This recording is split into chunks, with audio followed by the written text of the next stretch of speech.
Welcome back to My Obsession. This is Stella, and today we're looking at 15 knives that are bigger than that mother right there. Let's get started. I'm going to show you a bunch of knives that I think are equal to, but mostly bigger than the Manix 2. So let's start with this humongous beast of a freaking crazy bushcrafting pocket sword. This guy is. This is the Luzon by Cold Steel. And I could not resist the absolute swordiness of this knife when I saw it for the first time ever. It was a couple years ago, actually. And I took it bushcrafting and camping with me this past summer, and it was great. Actually, performed very well. I started to do some batoning with it, and that's where I felt a little unsure, but I really think this thing could take a beating and just keep on going. I really do. I have all the faith and trust in the world in Cold Steel knives. I really enjoy them a lot. So anyway, yeah, the Luzon is, it's a little bit bigger than the Manix 2. Next, I have the Real Steel uh, Archangel. This thing is, it's so weird because it's a huge friggin' knife, but you don't really know it until you pick it up. It doesn't look like it's so freaking big, but it's huge. This thing is enormous. And as you can see, much larger than the Spyderco Manix 2. The Archangel, I don't know why I have such a problem with ARCH. Or no E. Whatever. I'm not here to spell shit.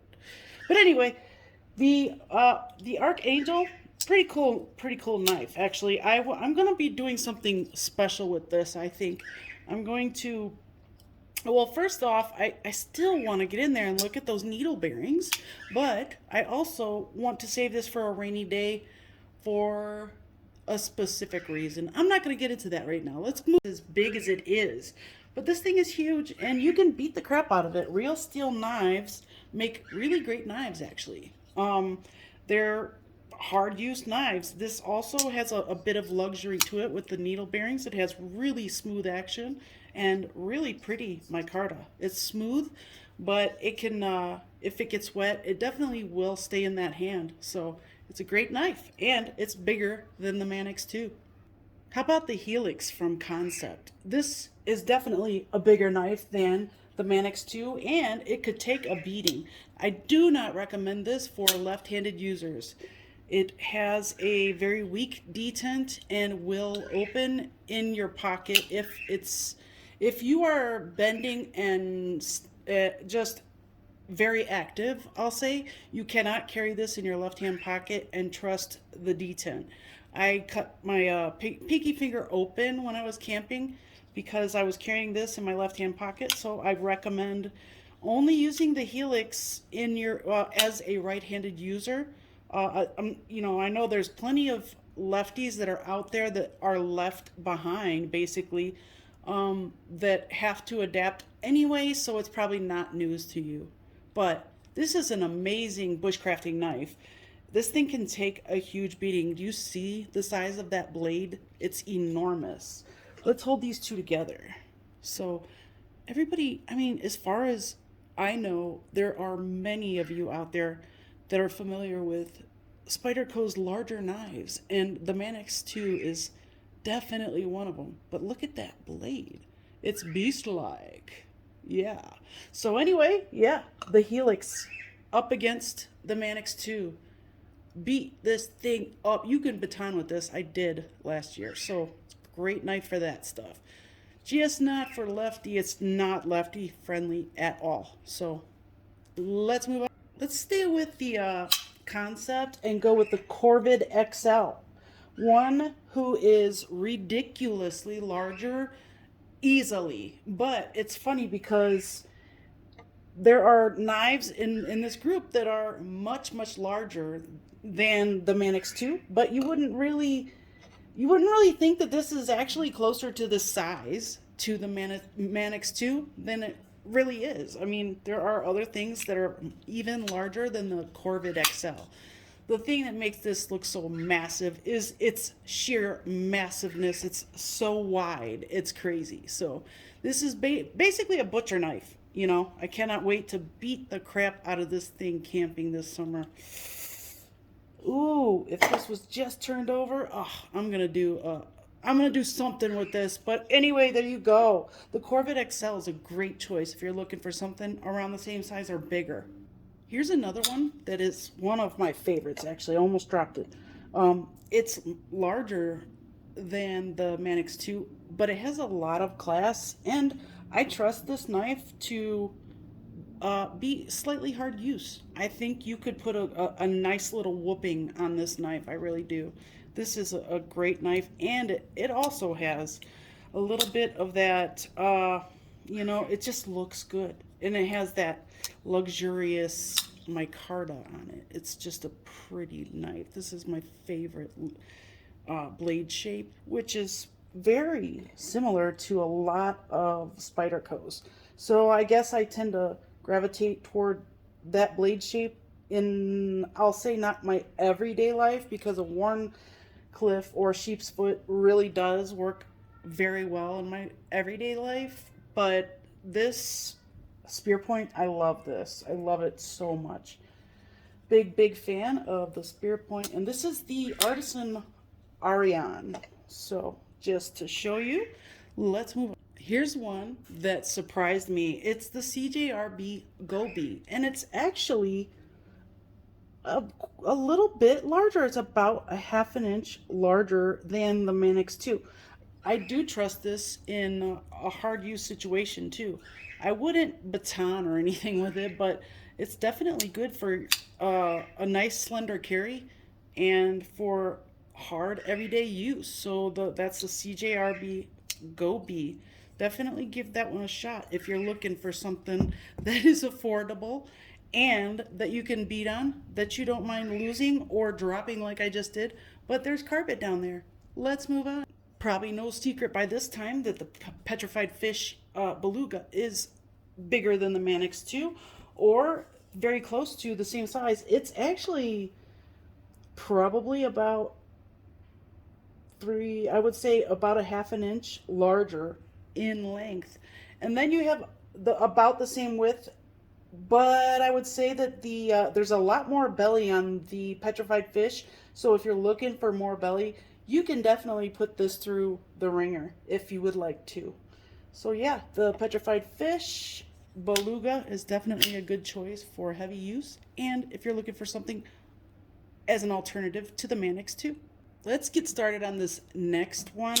I'm going to start with the Todd Knife and Tool Bestech Shodan. This is a very large knife. It's very classy, but I know there are some of you out there who do beat on knives like this, and that's what they were actually built for. So I had to put it in the running for an alternative to the Manix 2 or in relation to.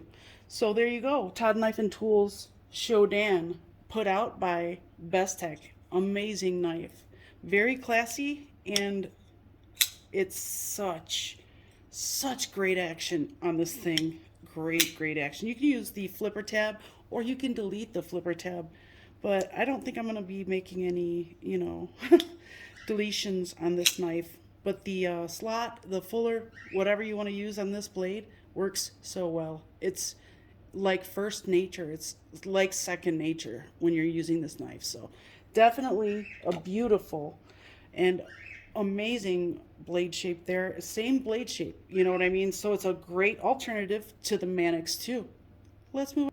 I may have to apologize because we are in the Bestech zone right here. All of these knives coming up are Bestechs because they're all a great alternative to the Manix 2, because I believe even though they're a way more slender carry, I believe they can still take the same amount of heat. So we have the, what is this? Oh my God.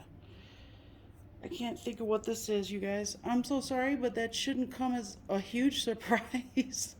But I should know it, darn it. This one actually has a name. I just haven't carried it in forever. But anyway, It's a really nice, classy. It's got the carbon fiber and G10 mixed handle, and I believe that is real carbon fiber. You can tell.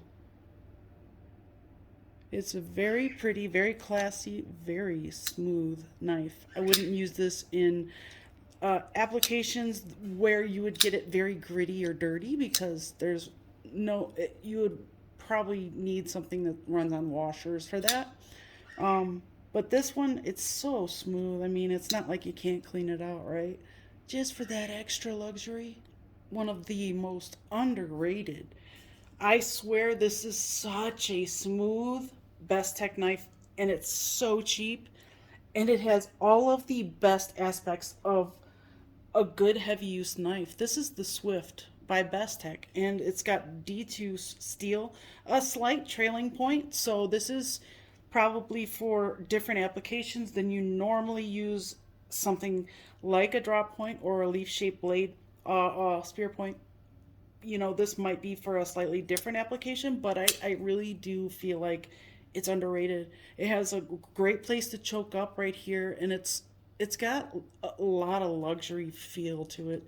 Beautiful micarta handles, you guys. It's got texture there, and again, this is the Swift. Deep carry pocket clip. It has a little tip sticking out there, but just the tip. And then you have the smoothest, most buttery action on any knife this price. This is less than 50 bucks, I think. So cheap. Such a great knife. It is so smooth. This is the Bestech Irida. This one also has like that. This one's almost a straight back, but it kind of has a lot of belly and it fools you into thinking it's a spear point, but it's not. This is a straight back knife that has great ergos. All of these have great ergos too. I don't even have to say it because you guys, I'm just going to reassure you right now that I would not steer you in any other direction than the knives I'm showing you today are going to have perfect ergos, I think, for many hand sizes too. So this one has a choil for choking up, and there's so much belly on there. I mean, it's so cool. Great piercing power and stabby.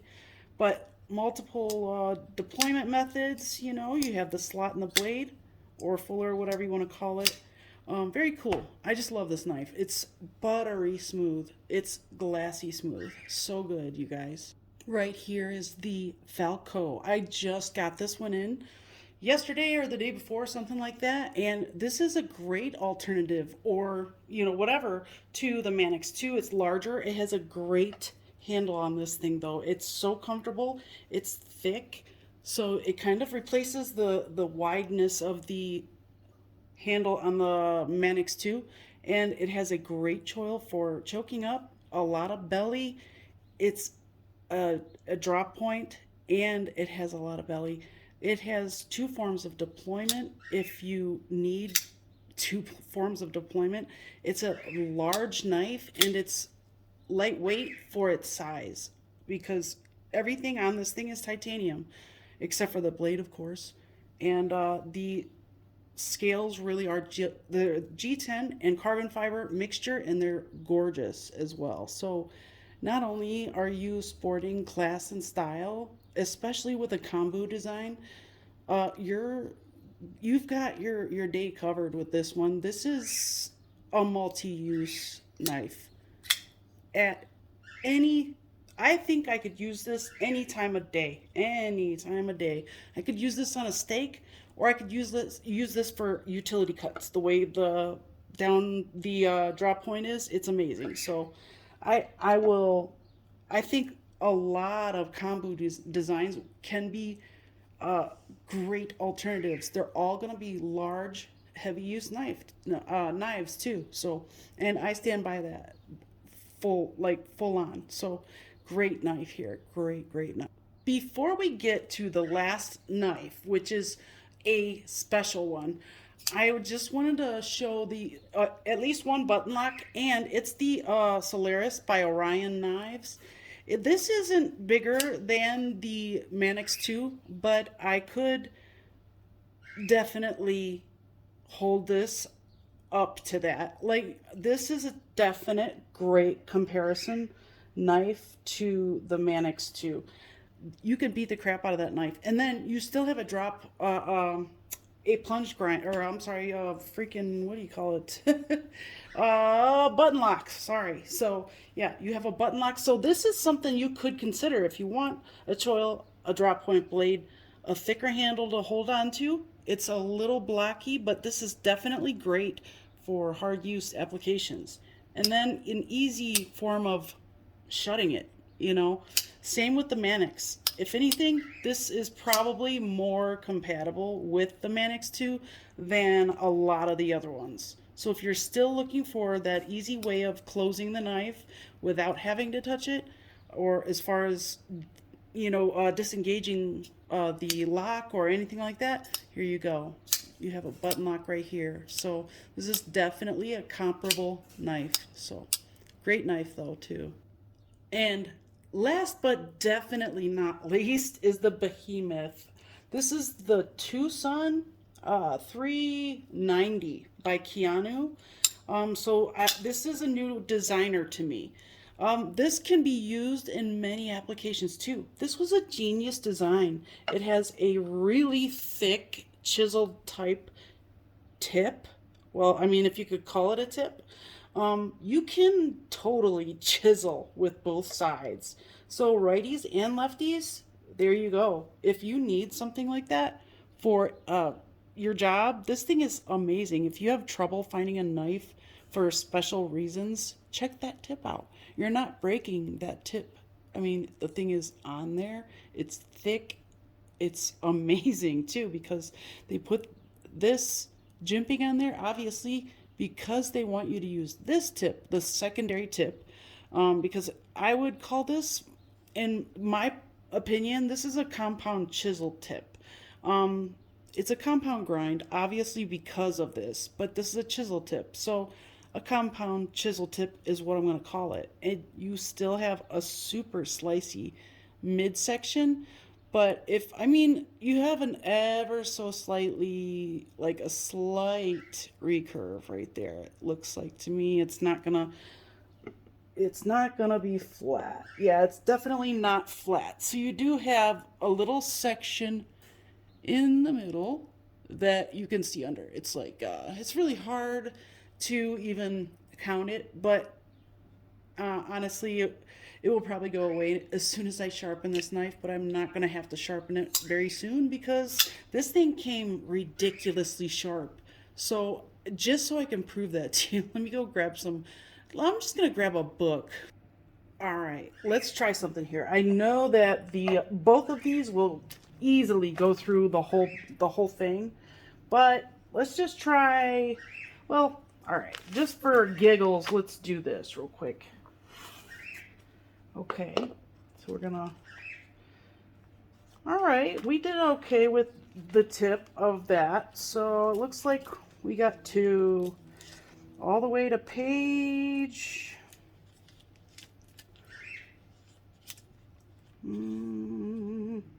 Let's see.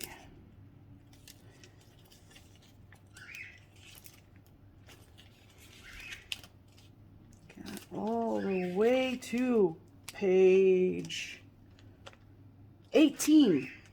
All right, cool. Let's check this guy out here. I'm using the secondary tip. Hopefully you can see it. Hopefully I can get the same type of grip actually, because it's only fair. Wow, I can feel that's different. Yeah, that's already past it. So we got to page, look at here. I'm going past page 43 right now. Yeah, so easily can be replaced. We got to page 44. That's a great way to show you the durability of a tip. So that was my tip test that I will probably start doing. Now let's see if we can cut through the side of it like I usually do with newer tips. So yeah, it goes through pretty well. Pretty easily too. Let's see what the other one does. Okay. Oh wow, that one went through most of the thing. These kind of got cut and put out the way, but yeah, that's pretty amazing. Either one is gonna be a great user, but this one is a hell of a lot cheaper. Well, maybe not right now, but when it comes back out, it might be a lot cheaper than any Spyderco you can get for the most part.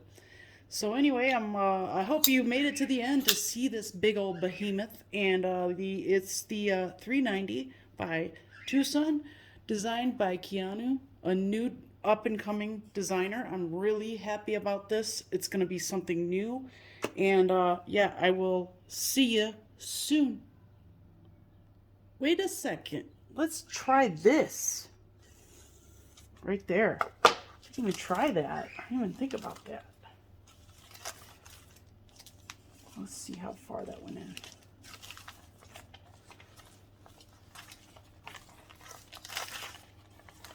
Well, I went through quite a few, but let's see. I wasn't really pushing, but we got to page 14. So yeah, you can even use, this is sharp. It's just a little bit thicker. It's not as slicey as this part right here, but that's okay. You can still use this to actually slice if you need to. So for applications like that, utility cuts, bam, you're covered. See you soon.